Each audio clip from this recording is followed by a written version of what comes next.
Thank you for tuning in to Stampscaping 101. This is a scene that I was doing based on a reference scene from a photograph that I found on the Flickr.com website in a group that I subscribed to with the subject of Maine and Acadia National Park, to be specific. But anyways, this is a composition that I thought we can kind of create similar to my inspiration photograph, which is this one. Let me see if I can get this down. Here it is right here. Okay, and I'll mention the name of the photographer in a bit, but I like the way this is really crisp in terms of the foreground here and illuminated in kind of a more what's the word I'm looking for? Not direct light, but a non-diffused light, okay? You have the fog coming in, and when you get that fog in there, you know, the lighting is breaking up within all of the different particles of moisture that's hovering in the air, so that tree in the distance there looks much more diffused because there's a lot of particles in the air between you and it, and the light is reflecting off of it, and so on and so forth. So that's what you get in terms of background diffusion. Okay, and that's something that I wanted to create here. I was going for something kind of in that spirit of the color scheme right here, but I departed from that at some point in time. You still get a little bit of the purplish rocks and the you know, the warm tones on it, but I don't know. At some point in time, it just departed from it, you know, based on the materials that I was using. This one was much more of a less green in that water there, but like I say in the video, so at some point in time, you just have to kind of let the scene go in a direction that it seems to want to go in, and it's kind of based on your materials that you're working with and the colors that you have to work with, and I don't know, just how much you've used of them within a given space and time on a scene, and then you just have to kind of just work on the scene just as is and see it as a separate entity rather than, you know, being so faithful to the source material. That's what I say. And it just becomes much more of a free-form type of experience, you know, than trying to be exact, you know, to you know, your reference material. And I think it takes on its best incarnation when you're doing it that way, you know, based on, again, the materials you have to work with. So anyways, it was a fun kind of experience for me, and I felt that the rocky Waterside right would kind of be the perfect foundation for that reference material. Then I have the ledge right here in the foreground, and the Seaside Cove just used partially and into this masked off section right here. So a lot of white pigment ink used in the background there for some diffusion of form, but also just stamped out my imagery lighter to begin with, so you don't have to cover it up so much with white paint. So anyways, hope you enjoy the scene.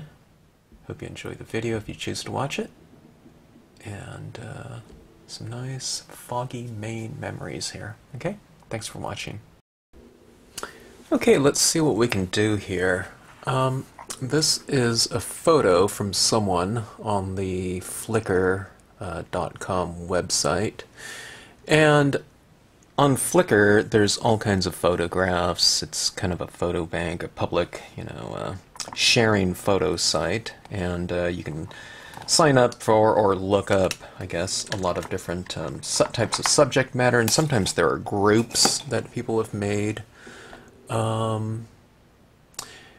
by theme, and people can join these groups and post their photographs or artwork or whatever in relation to those themes, and this one happens to be in the Acadia group.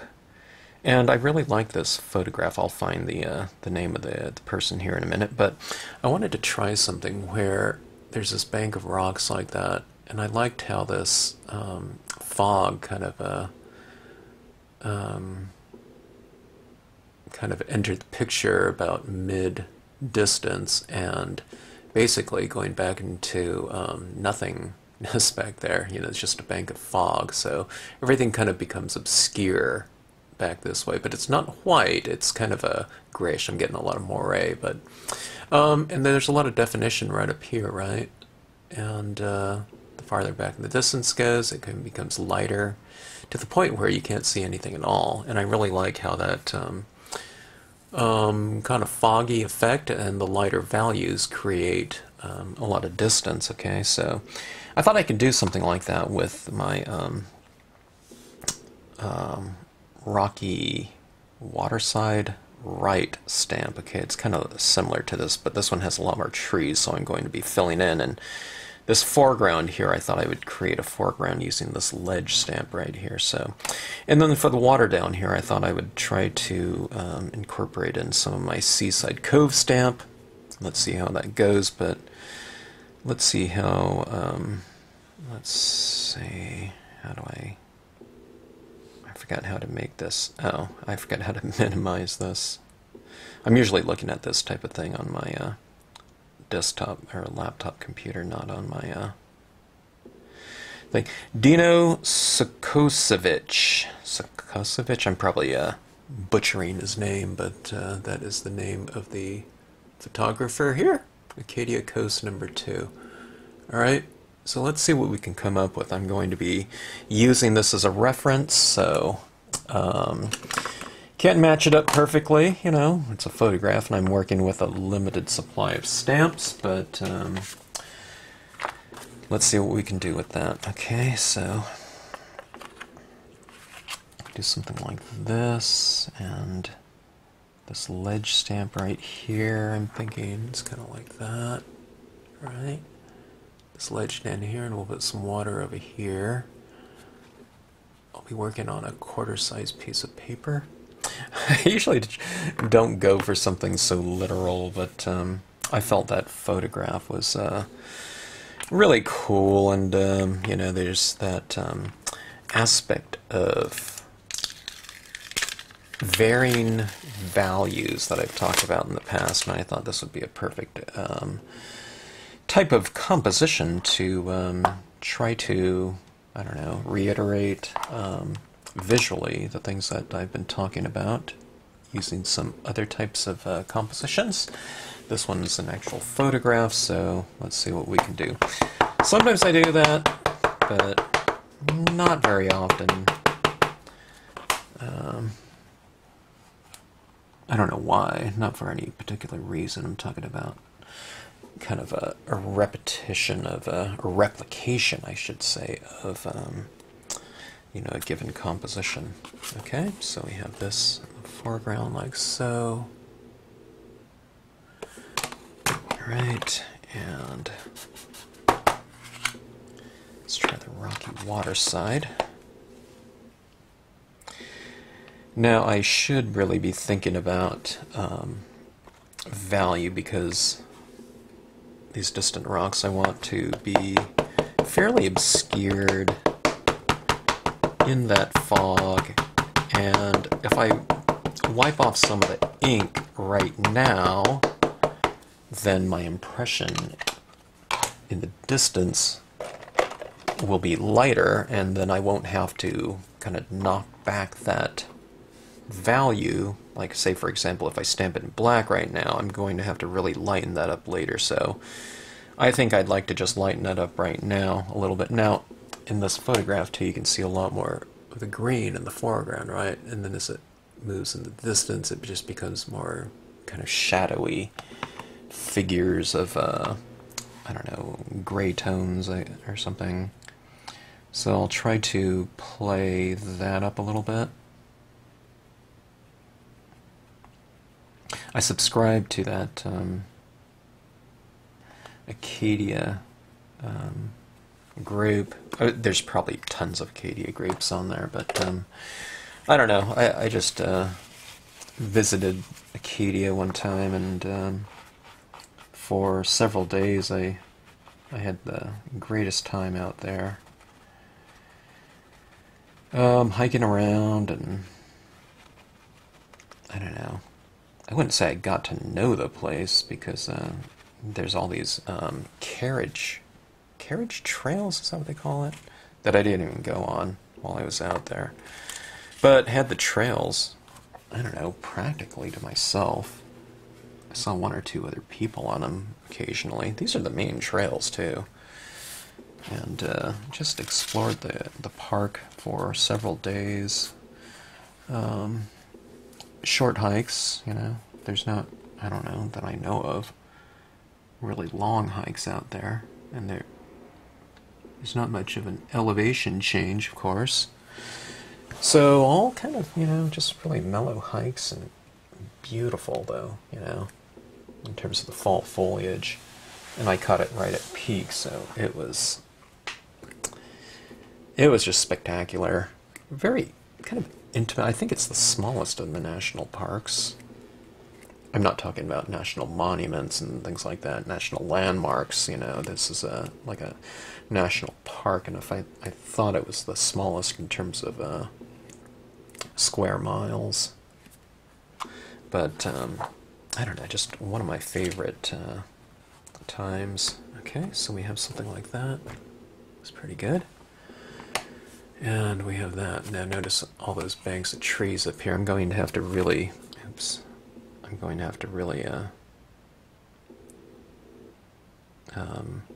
oops. There's another great photo. Oops. I don't know. I don't know what I'm doing on this iPad. Where did it go? Okay. Alright, let's just leave that up. Oh, gosh. Okay, here we go. Banks of trees, thicker green, more obscured in the distance. We'll try to get some of that fog inherently in the composition itself and not have to knock it back so much, you know, in terms of my use of the white pigment ink. It's a great little addition to have the figure in there, you know, probably someone posing for that person taking the pictures.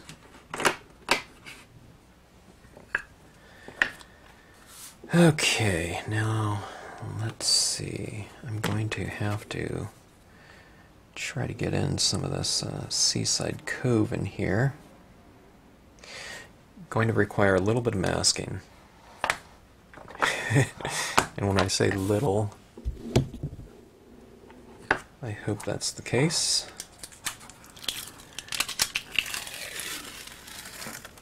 Okay, it's going to require my large acrylic block equipped with tack and peel.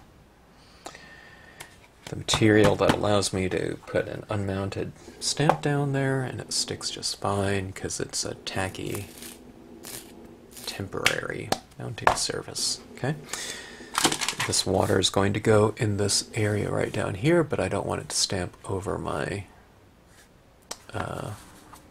images, so we'll mask that off a little bit. Okay, let's see.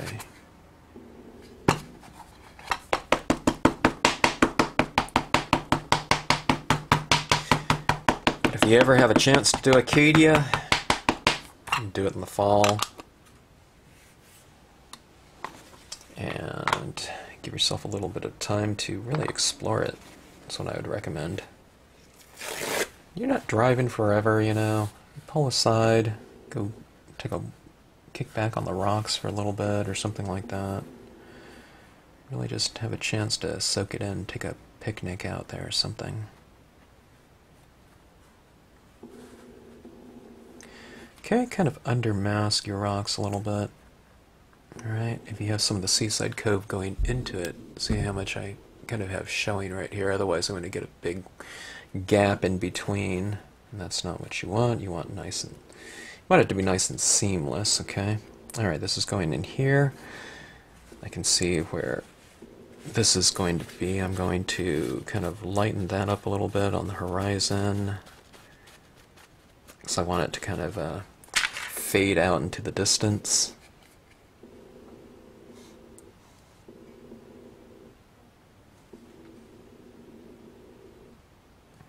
Fade out into the distance in terms of or that fog is kind of entering the picture.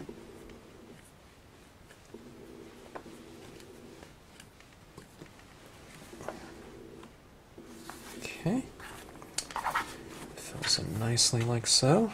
Okay, so we get the benefit of those little waves down there. So there's your basic composition. All right, we have some more trees to lay in here, but that's kind of the foundation for the scene. We just need to plant some extra trees.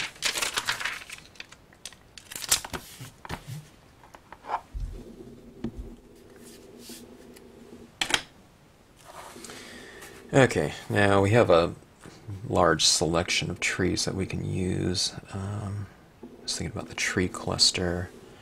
I wanted to take a look at the pines and rocks in here. We can go for some different ones for a little bit of variation. Something like that might be good. Let's go with the pines and rocks small. All right. This is what I like to do. I like to color them in with like a dark color, and then what I do is I go back in with my pen, and I'll add some of that in like so. Where I want it to be a little bit more green, I'll just kind of work on that a little bit more, and I feel that the more that I work on it with the green pen, the more of the black I remove. But the black is kind of to give it, I don't want this color of green. I want it to be kind of hints of green here and there. Or variation, values of green. So, and here's a little bit of a lighter green. I think it's like an olive or something. Just for a little bit of variation in there. Alright, now I don't want that whole thing, so what I'm going to do is I'm going to mask off some of these rocks and just place it on down.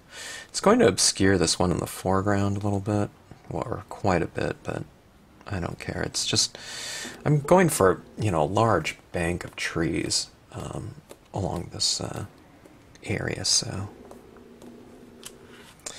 it will kind of fundamentally change the, that image, which is fine, because, these are meant to be altered in accordance with what you need. Okay. I want to go a little bit more, okay, but I don't know if I want that whole thing. Let's take off, let's do some selective impressions, okay? So I'm removing the ink off of these trees right here, and I'll just go for this side.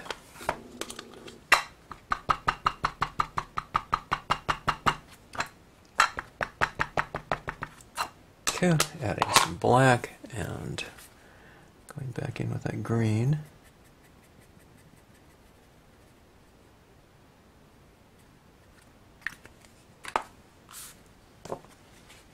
Okay, and we'll mask off a little bit down here.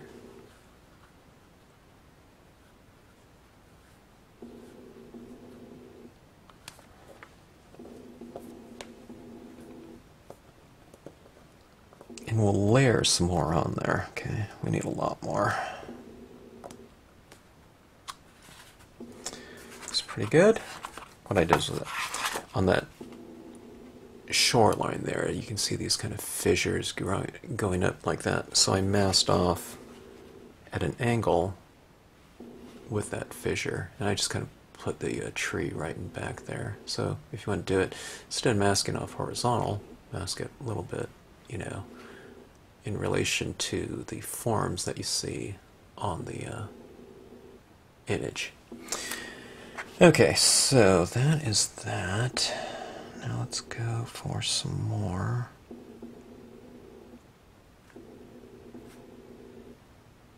It's always kind of one of those things when composing. Don't know what to do.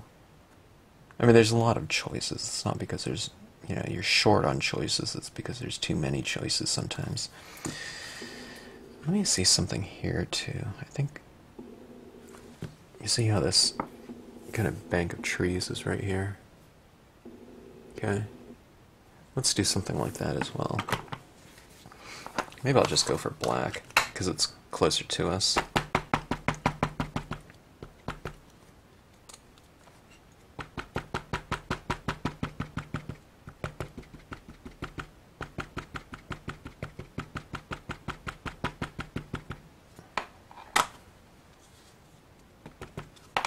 I'm going to do a test print here. I think this black pad seems really, really dry.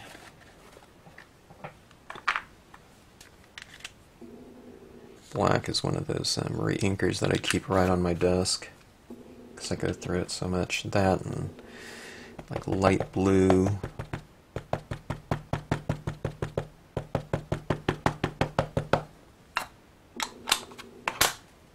Okay. Mask off some of the ledge. It's hard to tell where the ledge is. Everything blends in so much that sometimes it's hard to tell where one image ends and the other begins, which is kind of the point for point of the line.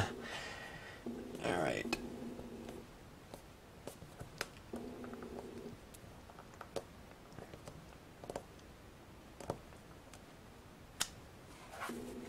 Okay, there we go. Looks like a perfect little spot, just like in this picture right here. You just kind of kick back there and watch the waves slap the shore. Anyways, that's the type of thing that I did. Except I was hiking around a lot too, but I just kept going back to the same place, and it was just so peaceful. There's hardly anyone there. Okay, let's get some background trees in here as well now. Let's go for something much lighter. Okay. How light do I want to go, though? Let me see. Alright, where's my Memento London Fog? Okay. It's pretty light, but I think that'll be a good one for us. I don't know if it's too light, though.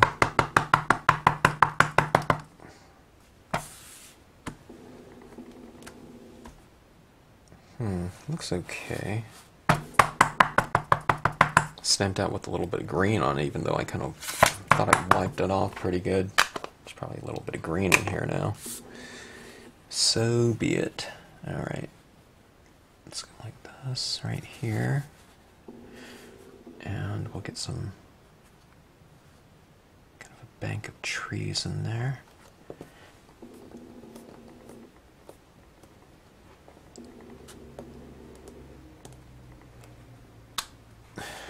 Beautiful. Actually, that looks great. Having a little touch of that green in there. Let's go for it again. Okay. Alright. Now I'm going to mask off some of these trees. Don't really need to too much, but I'll just build up a few more trees in the background there. The very fact that you're stamping them out in a lighter tone, okay, will create a little bit of distance within this space right here. Okay. That.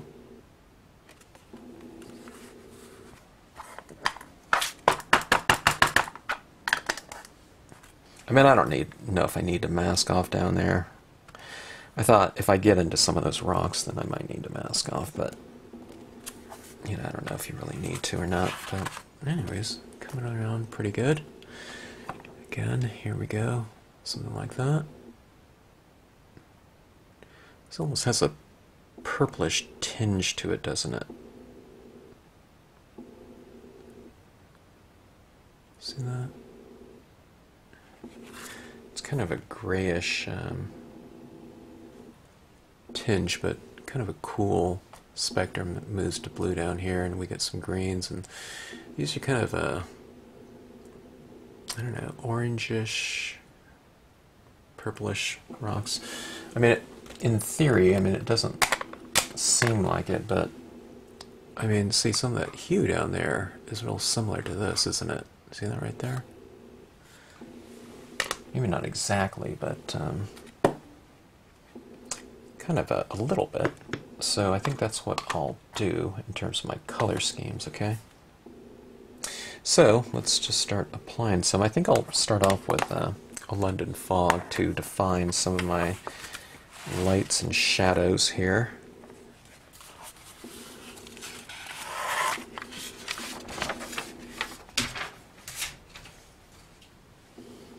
Let me see if I can put this in the frame so you can kind of see what I'm going for.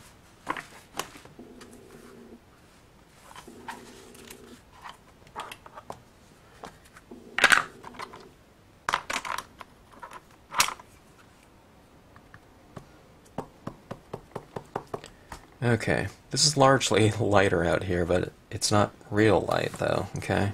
This is the white of paper, you can see how much lighter it is, right? So I'm just going to go right in there. I thought that was clean. Oh, I got some of that green on here, that's right. Yeah. Probably not the best way to clean a pad, but it will have to do. Alright. It's a little bit greenish. Alright, some of my inks in here are a little bit wet, so it's dragging some of that green in there. So be it.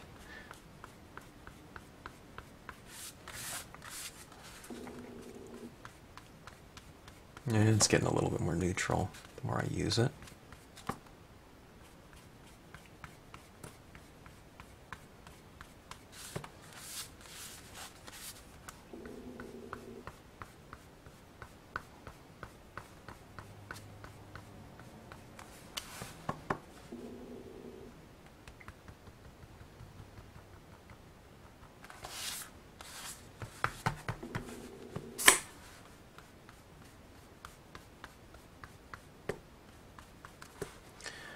It's kind of hard to kind of determine just how far to take some of these values, because I don't want anything too bright, of course, in this kind of dull but very rich area in terms of my coastline.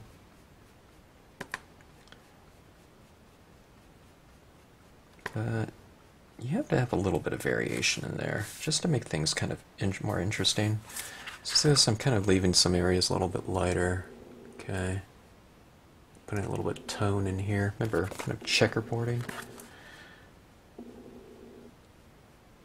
And I'll, you know, have to kind of fight off the my tendency of going for kind of a wider range of values in here for something like this. Okay, put a little bit more tone down at the base of the trees, maybe.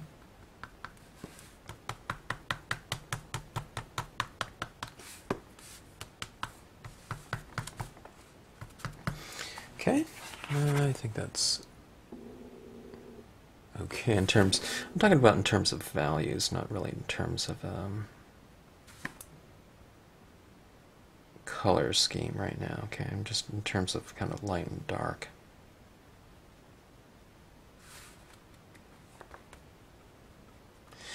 Alright. Trying to decide which way I want to go with this. Maybe let's move into kind of the tan color scheme. Desert. How about desert sand? Right. Let's give our rocks a little bit of warmth.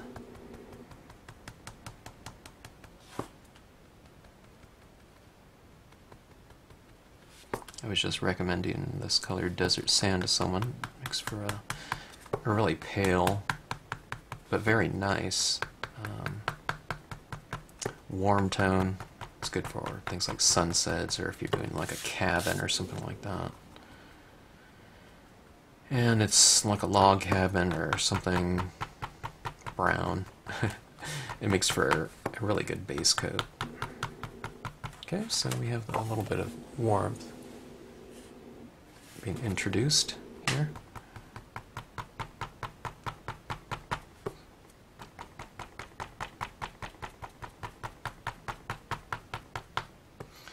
I really have this urge to lay some of this down my water, but I don't think I will. I think this is going to, be one of those things where there is, a decent separation from kind of land and sea. All right, this area right here will probably be very similar because, the colors of the ocean often are kind of reflective of what's going on in the lighting and or sky. Okay, so that's my warm tones. Let's add a little bit more of a warmth, even more so with, or see if we're going to, with a couple of distress colors, maybe the tea dye and antique linen. Maybe that'll achieve some of these kind of deeper, warmer tinges here and there.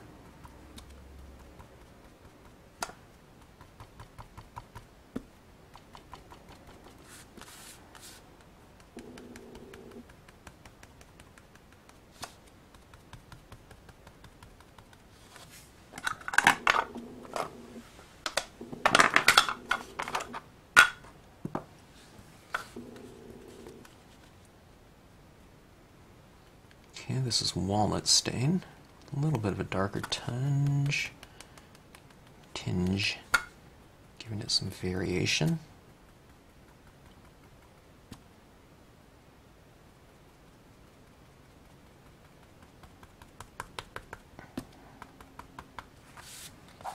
Something like that.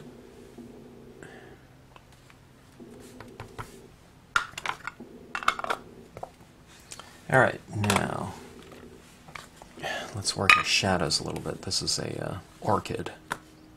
Some sort of violet tone would be probably pretty good. And just lightly dab down. We don't want it, the rocks to be purple, but kind of just hitting some of these shadowy areas. It's kind of giving things a little bit more of a slightly warm, cool essence, I guess you can say.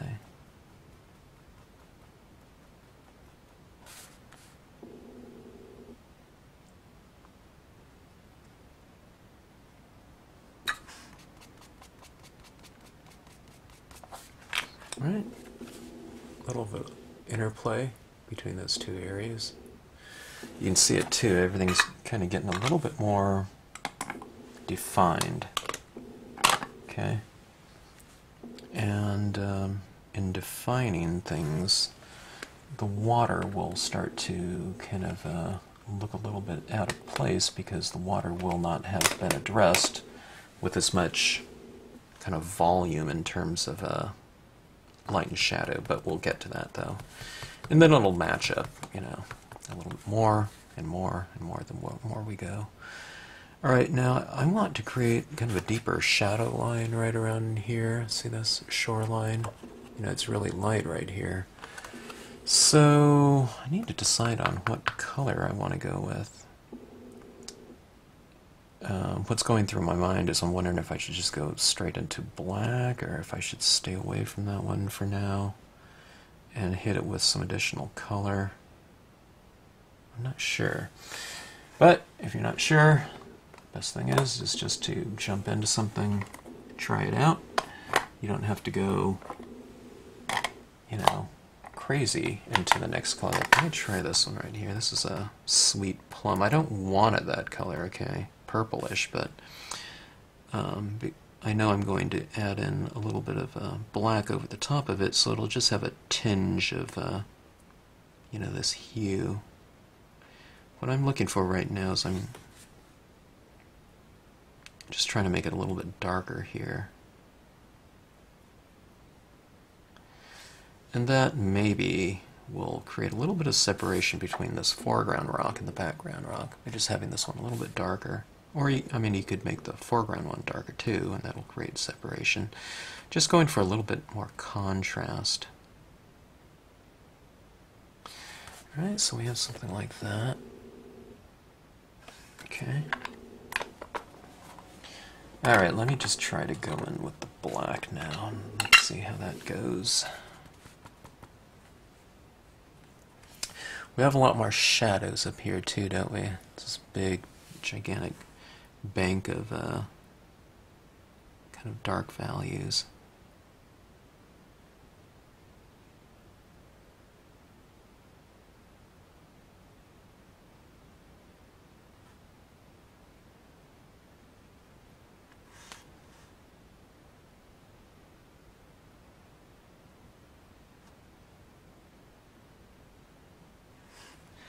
Alright, so it's kind of a nice anchored shoreline, I'd say.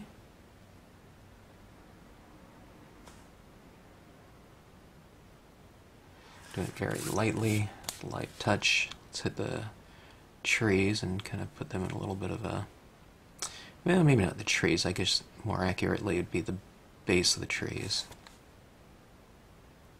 Okay.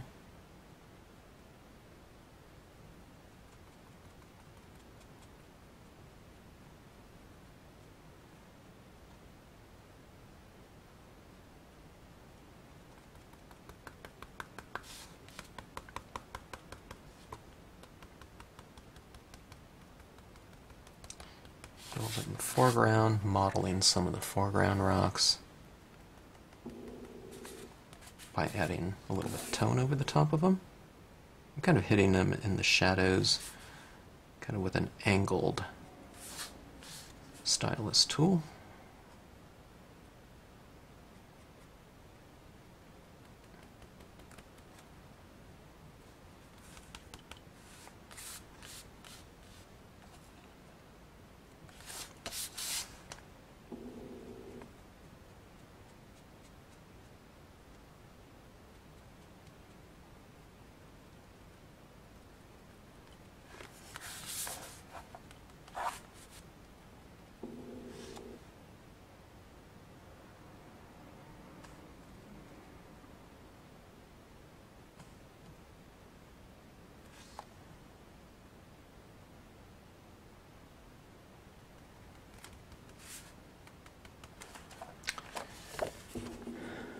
Some good tones going in there, some good values. Alright, let's start addressing, let me just go on straight with the black. I was going to work through some blues, but since I already have this kind of nice and applied to my stylus tool, I'll just kind of go in here, kind of adding in a little bit of shadows between some of these crashing waves. You can see a little bit of the white water. Okay.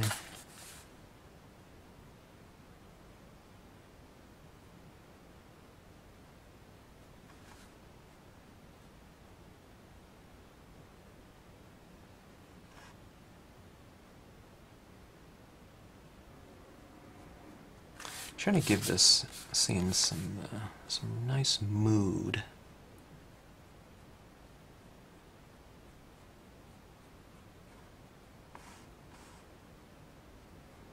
See how much ink I have on there? It's very little, so I'm just doing these kind of gray applications. Was I working off screen? Alright, let me get that out of the way. If I was working off screen, I apologize.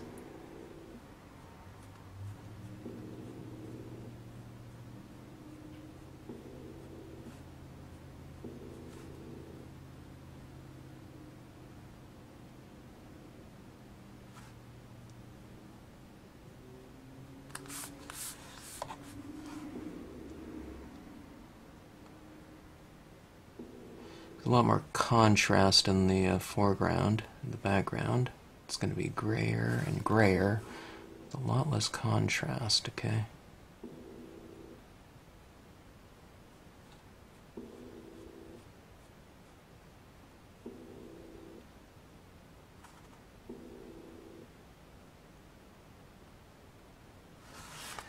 Okay, it's kind of coming around. Okay.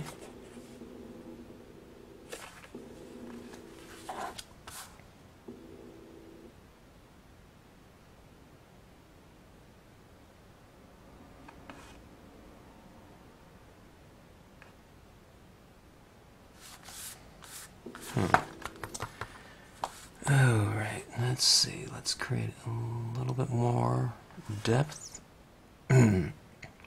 through the use of contrast. I want to separate the rocky waterside from the water just a touch. Make it a little bit darker there.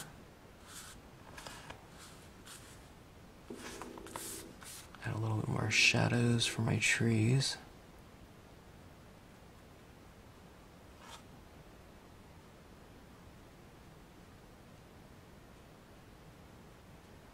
Now I'm using that photograph as a reference, but at some point in time, depending on how your scene's going, okay, you know, you might get certain colors more prominent. There's other things that are happening in your scene.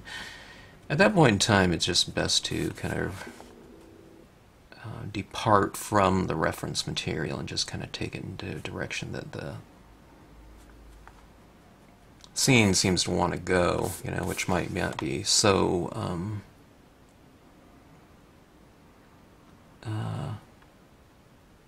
so faithful, I guess I could say, to the source material, okay?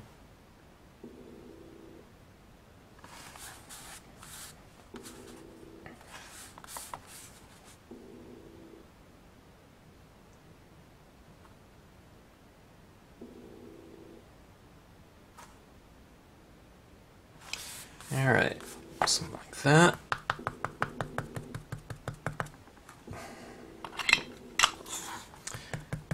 Alright, let's try some summer sky blue. And we're going to add that down in the water area. It's a very pale blue.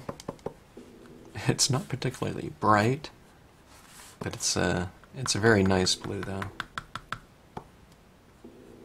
It's very similar to the Salvia blue of the Marvy. I think there was some blue from some company. I thought it was cornflower. I don't know who made it, but I don't know. This one kind of reminds me of that a little bit too. Okay. Alright, if you want to leave some of the that spindrift off the top of the wave a little bit lighter, then don't tone it out. Alright.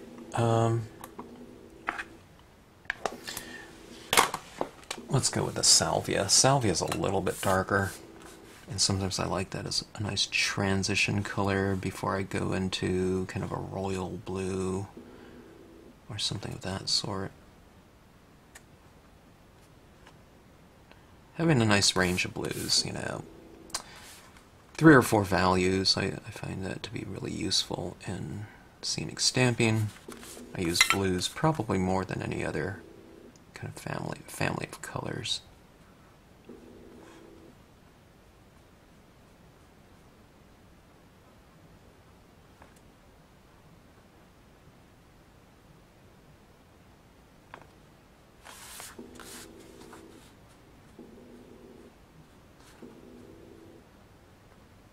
Okay, do I want to put a little bit in my sky? I'm not sure.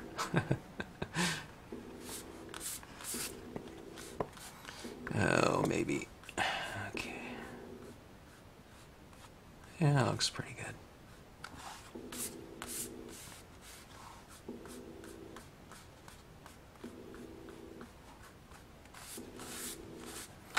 Alright.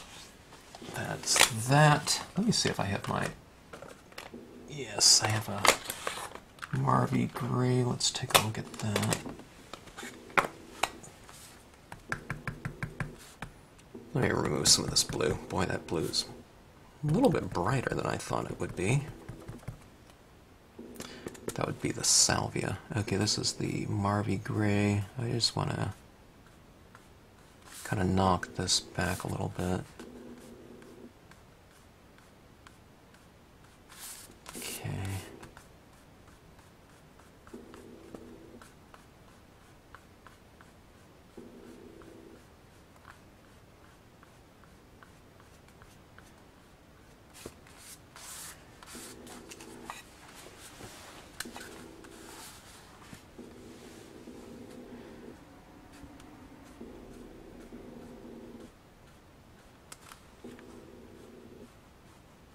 I like that little horizon glow, but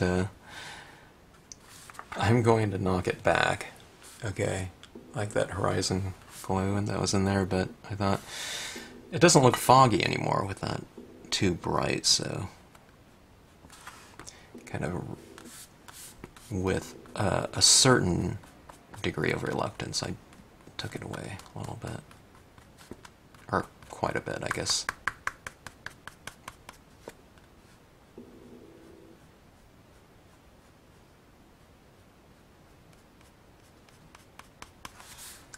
Okay, yeah, that looks pretty good. Still looks fairly rich without that glow in there. It is kind of a little bit more in the spirit of what I'm going after. Okay.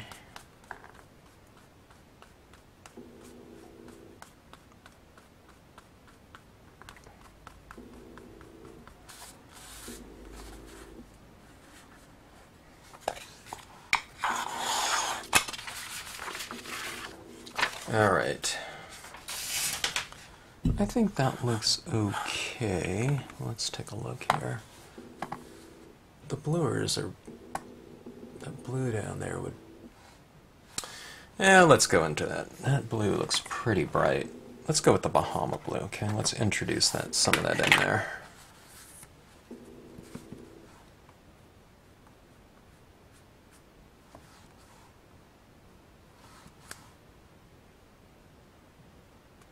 I'm not adding a big slathering of it. I just want to introduce some of the brightness of that blue. It's not a super bright blue, but it's brighter than what was in this area, so it's all kind of relative.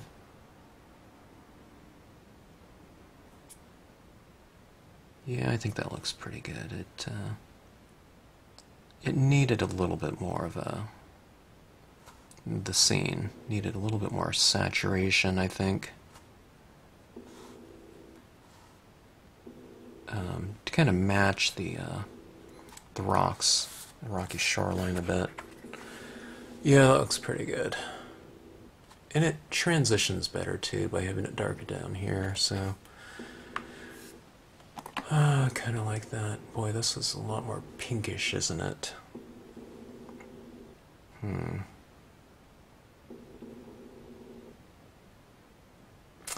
Let's try to do some of that. Let's add a little bit more of a pinkish tinge to it. Okay. I need like a dull pink. I don't have it, so here's a rosemary. Okay. You just ink up, and you really take a lot of it off here. Okay. And then you can kind of just start taking it in there.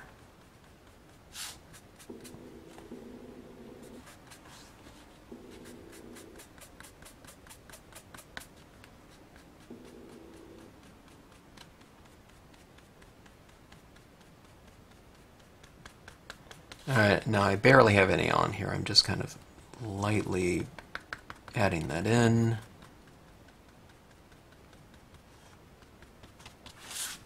Okay, there we go. Something like that.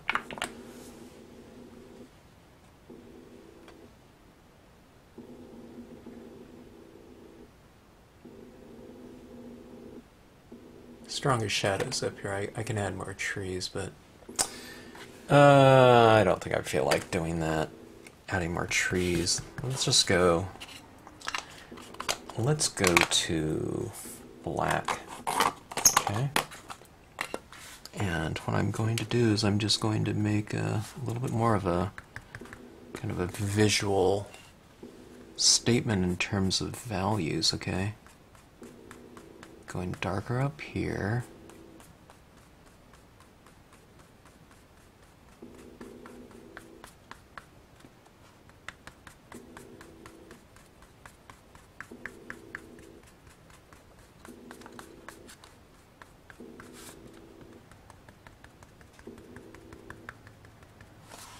Okay, so just kind of transitions a little bit more. In terms of lightness, if you make that a little area darker, then that area over there will seem lighter by contrast.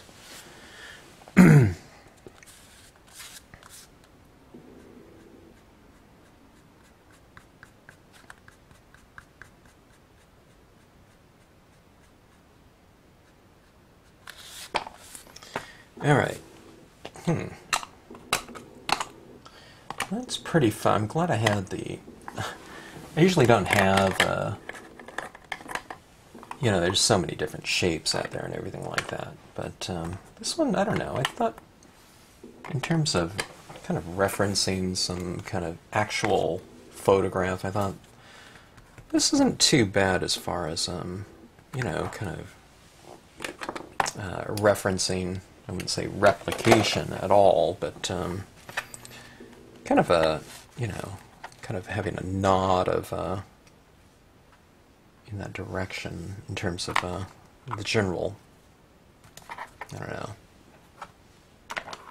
kind of essence or theme of that composition. You know, it's kind of similar enough. All right, now in this scene, I really plan on this scene for me. I mean, it's about the coastline, but the mood of it is really about this. You know, I mean, you cannot see where kind of the sky and the land meet. It just kind of fuses in. I mean, we can assume the horizon line's right out there, but where you can't see it, it's really kind of, that's the kind of the spirit of the piece. So let's see what we can do with some additional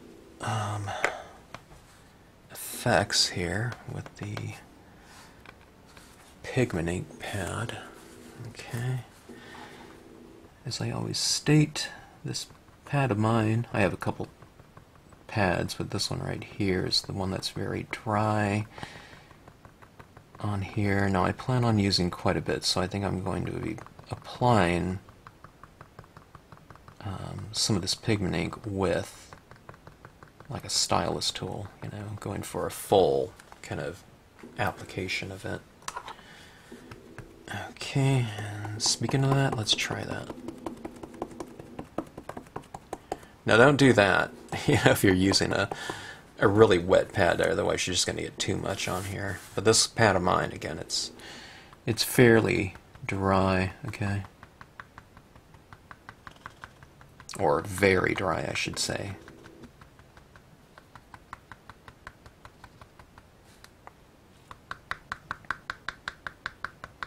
Let's see how dry it is, okay? Here's that dark piece of shiny cardstock, but see this right here?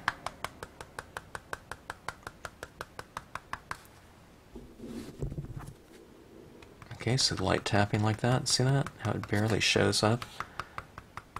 Light tapping is the key, okay? And if you want kind of stronger application, then you can just kind of concentrate it and use a little bit of heavier tapping. But again, we don't want that type of thing, okay?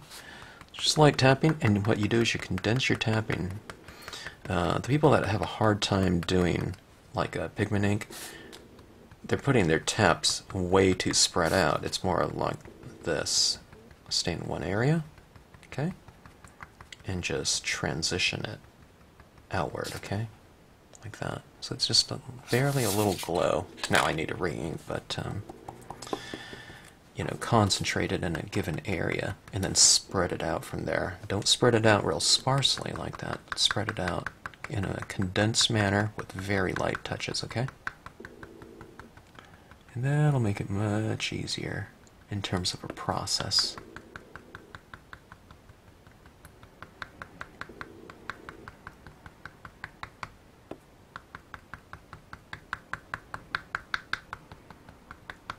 the Colorbox inks are really quite transparent when they dry, so you just kind of add on quite a bit of it into your lighter areas or into a given area.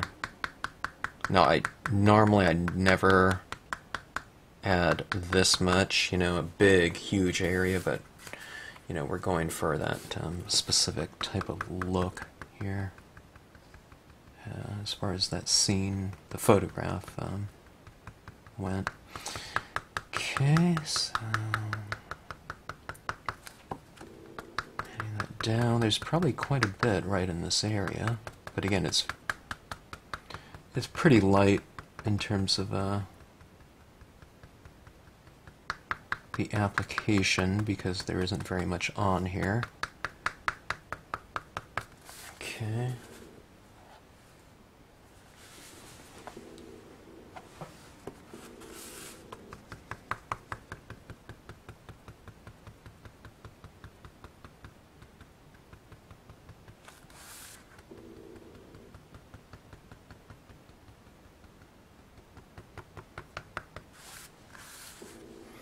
Alright, that being said, we need to move into our wetter pads, I think, and this Hero Hues is known for being a little bit lighter, or more opaque. Still translucent, but it's a little more opaque than the Colorbox. Plus I'm working with a wetter pad, so be careful about that type of thing. That's not what we want, right? We want kind of this. We want to be able to control it more and spread it out, okay? You don't want a bunch of shapes of this showing, which is this, okay? Kind of keep it in one area, and then you're just ever so slightly kind of moving it out, going back and forth, and then you can get the kind of that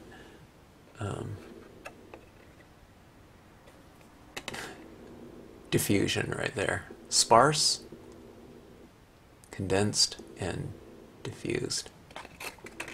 Alright, so I started in my lighter areas because it won't show up as much, so in doing so I'm kind of removing some of the ink off of here. It's becoming drier. And that's when I move into my darker areas, okay? I don't want to ink up and start in the darker area and then get, a big shape showing, so start in your lighter areas first.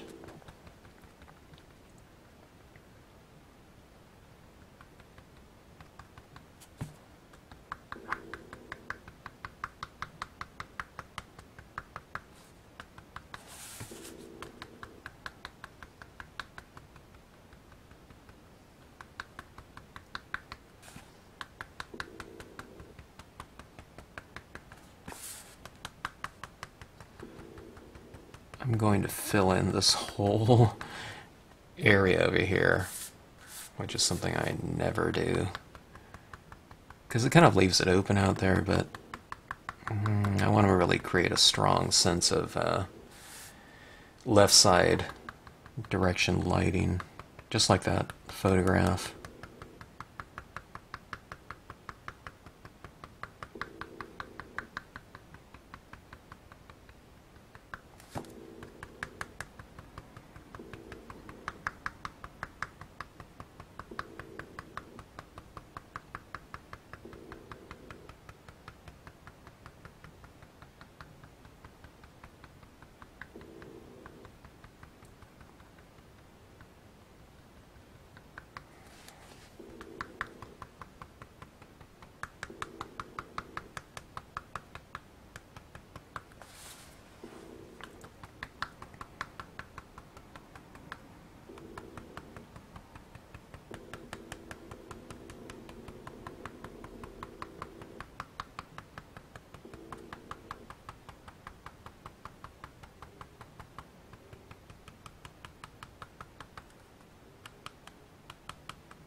Okay, kind of looking a little bit foggy, misty.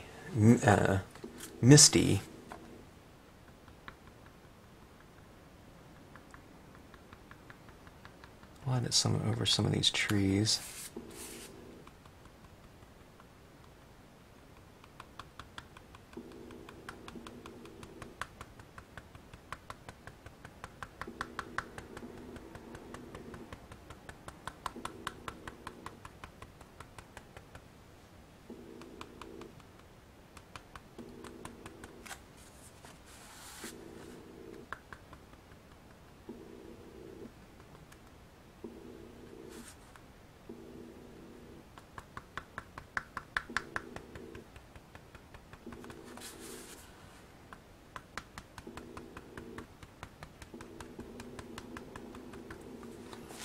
Okay, all right.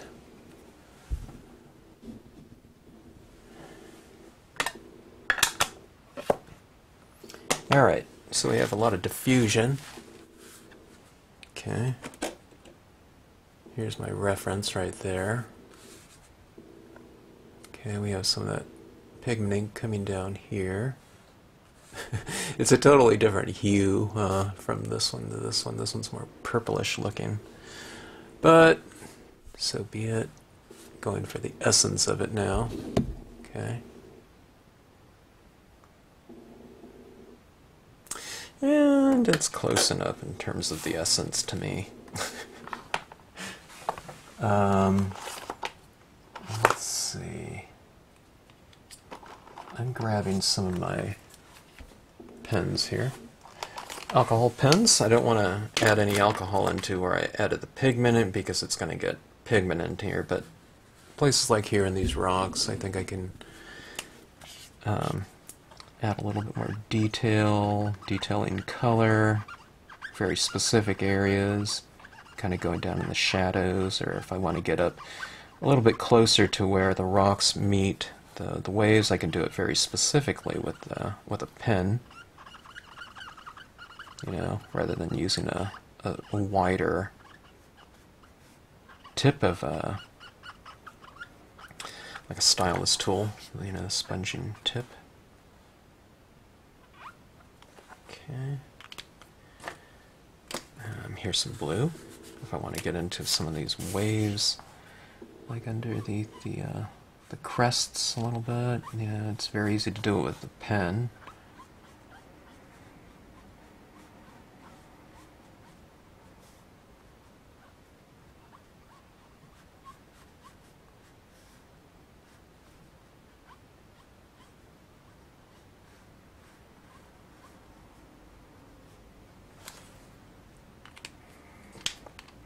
Here's a different blue, a little bit lighter.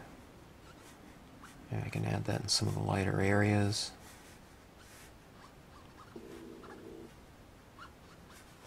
Okay.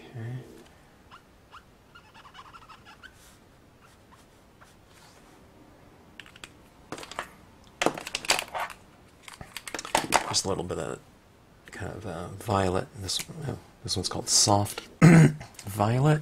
You can add it into some of these rocks. Have a soft violet tinge to them.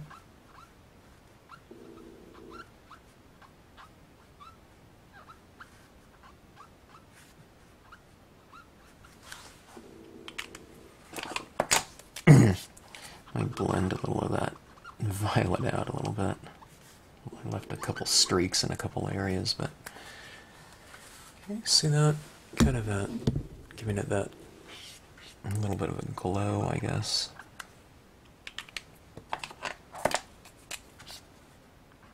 Kind of hitting my shadows a little bit.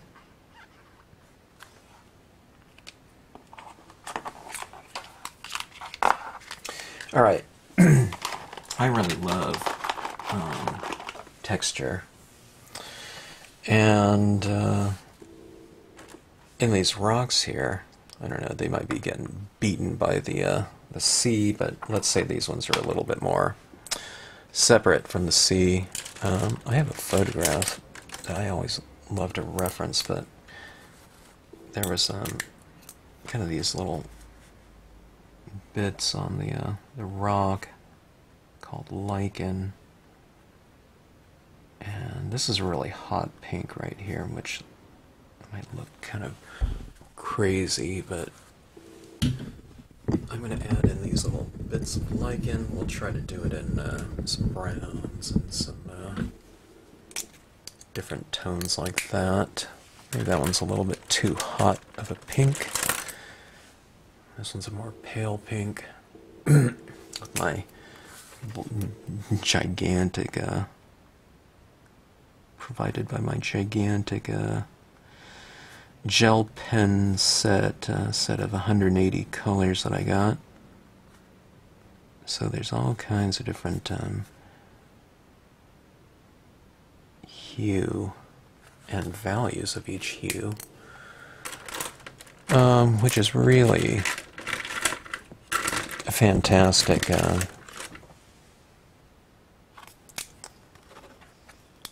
benefit to that in terms of adding things like details to a given scene, like these rocks right here in the foreground, where you might be able to see more details on them. I can do them now. I can do them in differing hues and values within each hue. You usually had like one color of something.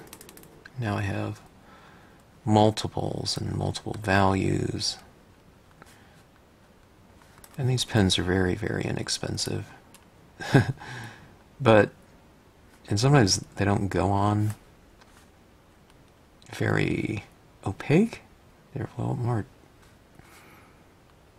translucent or transparent than I want it to be, but for the price, I have zero complaints. They were very, very cheap, okay? So, alright, this is a brown.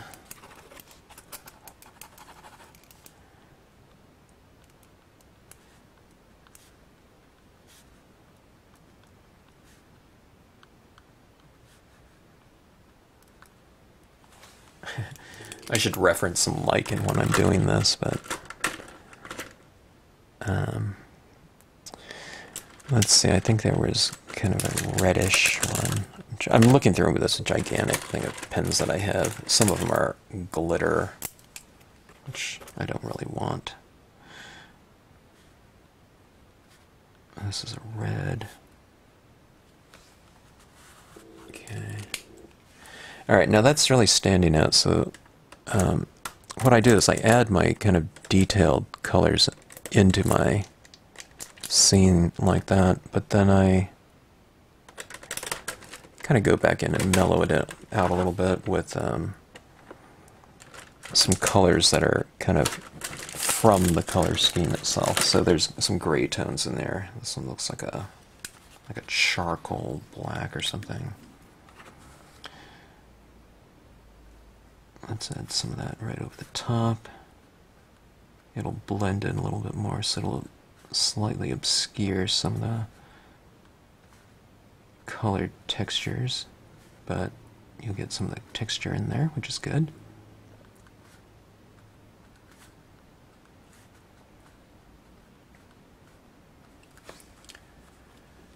Yeah, something like that. Let's see if I have a... Oh, I do have a...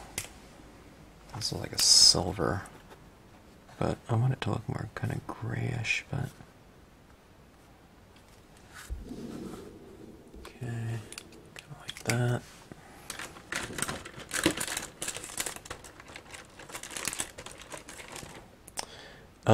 Down here in the water, we have these crashing waves, right? It's not a real stark white, so my Shuttle Art one is kind of a cheapo white. It's perfect for this because the colors kind of show through it. It's real translucent, so I don't want a real strong white, but I want a little bit of it down there, so if I lay some of this down, the colors underneath kind of show through, so it's not so stark, but you get the benefit of kind of a nice little texture. This down on those waves, like that. You know, it's a way to put a little crisp dot back into that, or kind of the cresting wave where the spindrift is coming off of it. You know, you can kind of build some of it up a little bit, like that. This feels like a, I don't know what size these pens are, probably a 0.7, but it feels like a 0.5, so it's giving me a real small dot, which in this case I really like.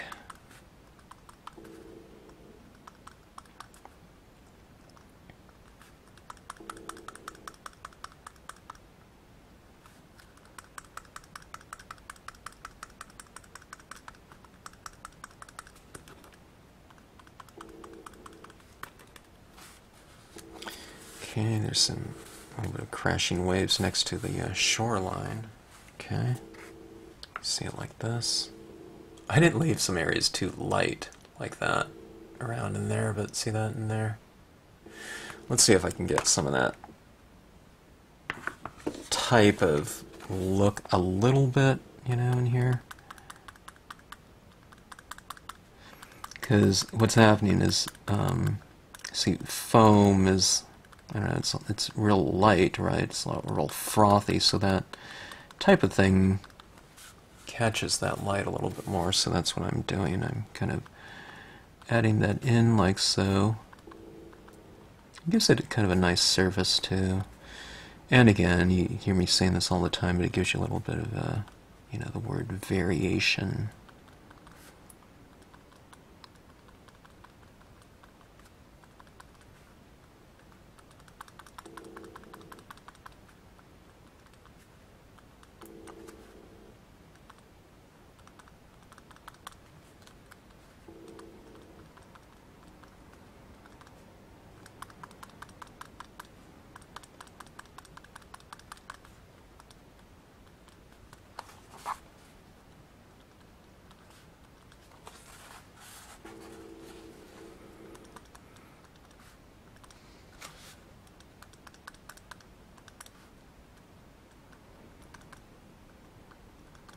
Add some little highlights to some of my rocks, maybe, just slightly.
Okay.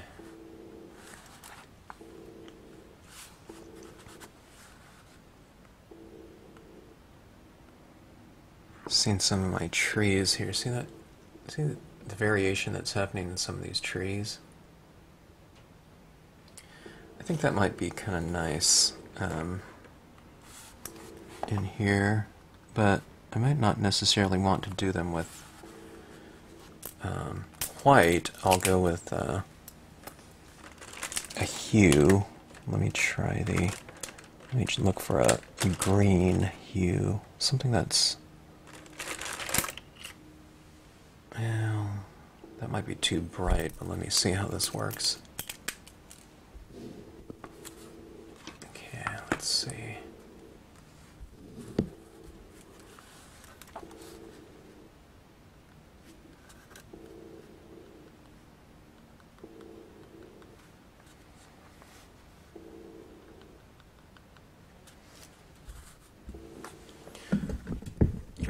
tell anything that's happening at all, so let me try to get...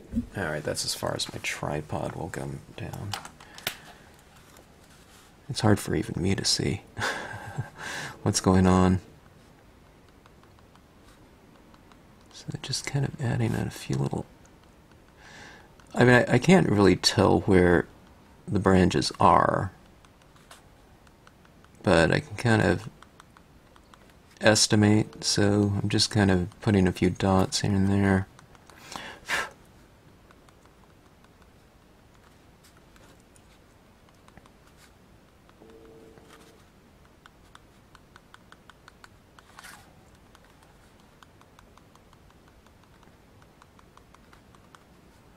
Just giving some slight variation to some of the forms. I mean, it got kind of obscure in there, so this is just a way to kind of go back in and add a little bit of a detail, you know. It'll be subtle because it's something that's fairly dark over something dark, so it's not really standing out very strong, you know. It'll be just barely visible. Okay. Let's take a look here. See if I can... Okay, see it down here. There's a little bit of green. Here, those little dots throughout there. Almost looks watercolor, huh? Let's see that?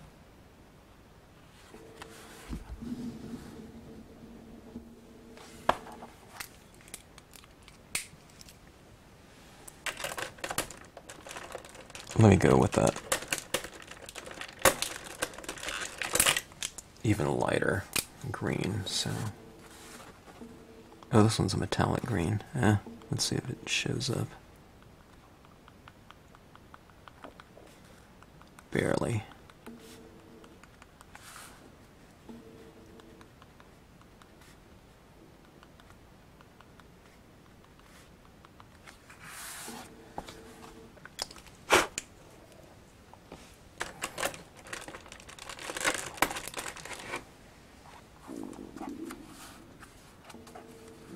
I don't know if this microphone's picking it up, but I'm suddenly getting really hungry. Maybe I'm thinking about Maine lobster or something like that. But, this scene, I like the mood of it. Ooh, not that one. Too dark. I definitely like the mood of it. It seems like it could really use kind of a focal point.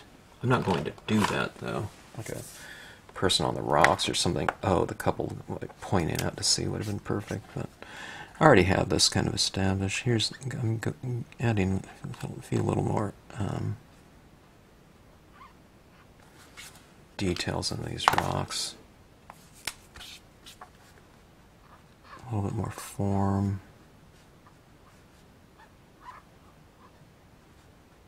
This is a really pale green, cool gray it's called.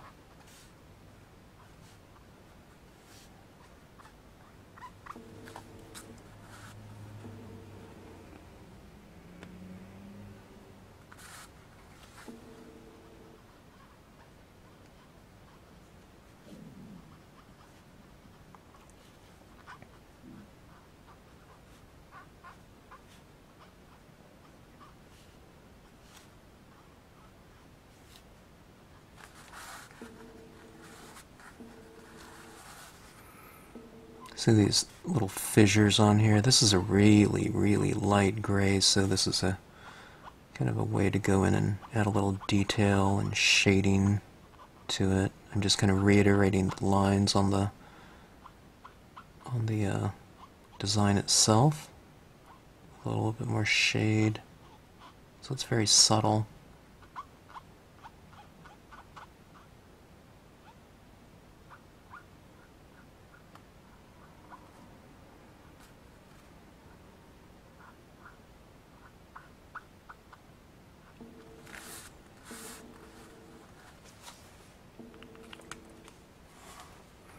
See this little area right there? I'm going to give that a little splash down in here.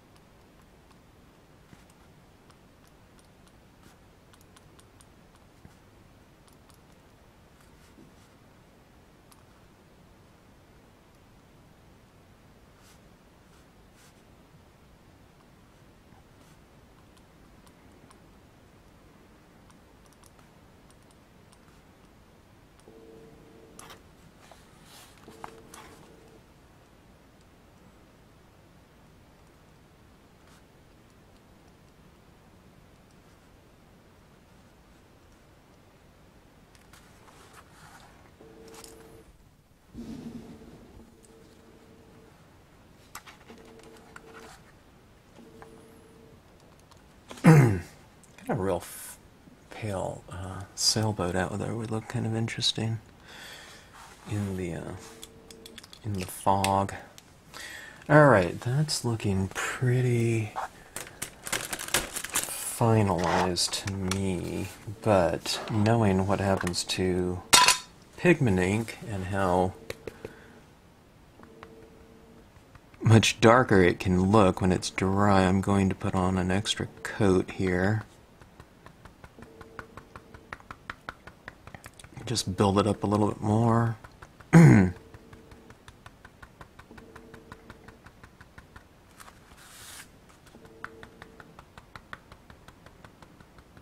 It's like I'm just trying to go in and build up like a powder coat type of application of this, which is essentially what you're kind of doing here. Because when it dries, you just have this little beads of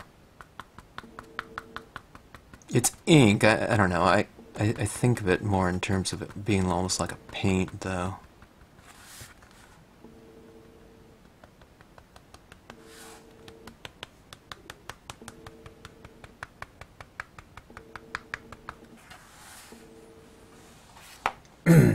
See how much lighter it looks, but then when it starts drying, it kind of mellows a little bit and becomes more transparent. But I think it'll kind of achieve what I want it to get to. Okay. Oop, look how thick it is right there. I just left a big fingerprinting glob. I'm surprised at how much darker it was out there when I took that off. Kind of forgot how much darker it was.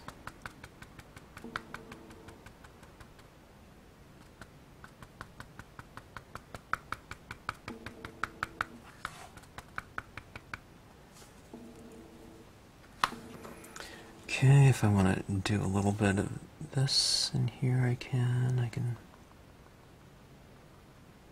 bring a little bit of that fog on the water surface. Around the crashing waves. You can introduce a little bit of this. I don't want to introduce too much because I want it to kind of be more of a transition into this type of texture, where it's a little bit more crisp here, but I thought I could use a little bit of this in here. A hint, maybe. Okay. Maybe in between these trees, there's one kind of a little bit farther back, and I can kind of knock it down a little bit.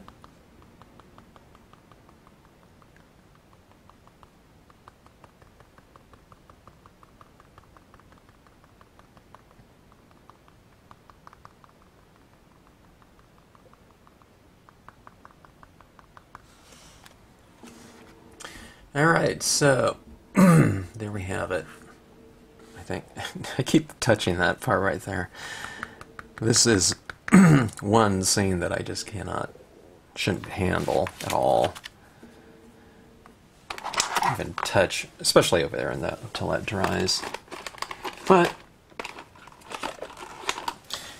I think it'll take on the mood that it's kind of depicting there when it dries up. It's pretty close to what I was going after in terms of the mood.